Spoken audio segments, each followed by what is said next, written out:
Сәлеметсіңдер ме, балалар?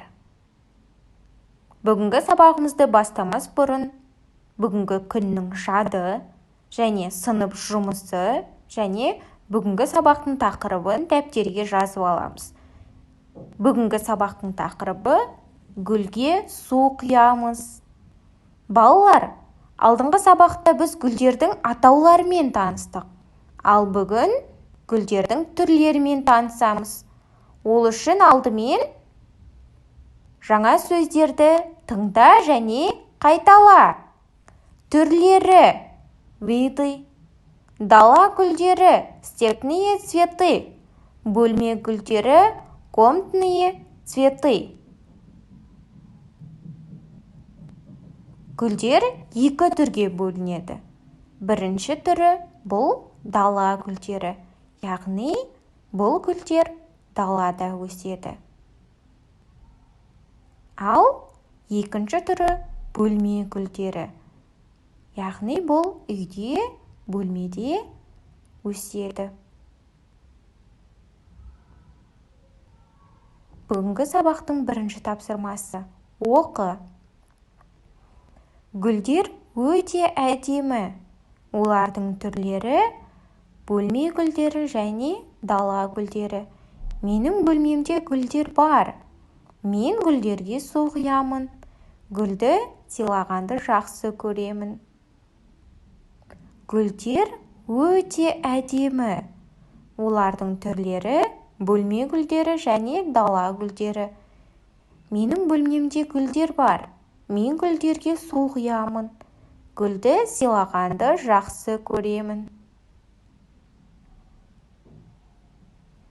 Келесі екінші тапсырма: сөз жұмбақты шеш. Мұнда бізге 4 сурет берілген. Мысалы, бірінші суретте бұл қандай гүл? Берілген нөмірі бойынша гүлдің атауын жазамыз. Бұл қызғалдақ. Келесі үшінші тапсырма: бұл айтылым тапсырмасы. Бізге бұнда гүлдердің суреттері берілген. Тірек сөздер арқылы гүлдерді сипатта.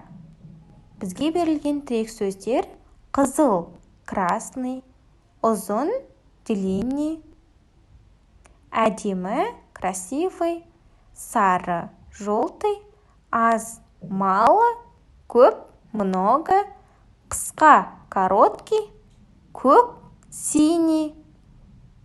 Енді осы сөздер арқылы гүлдерді сипаттаймыз. Мысалы, қызғалдақтың түсі қызыл.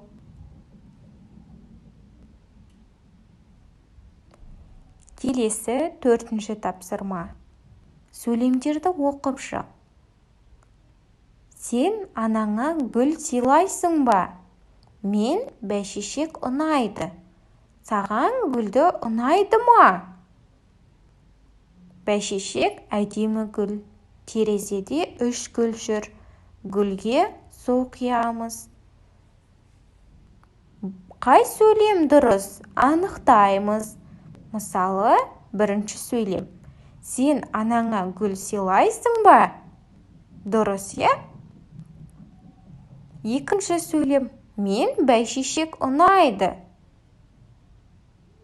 Бұл дұрыс емес. Маған бәйшешек ұнайды.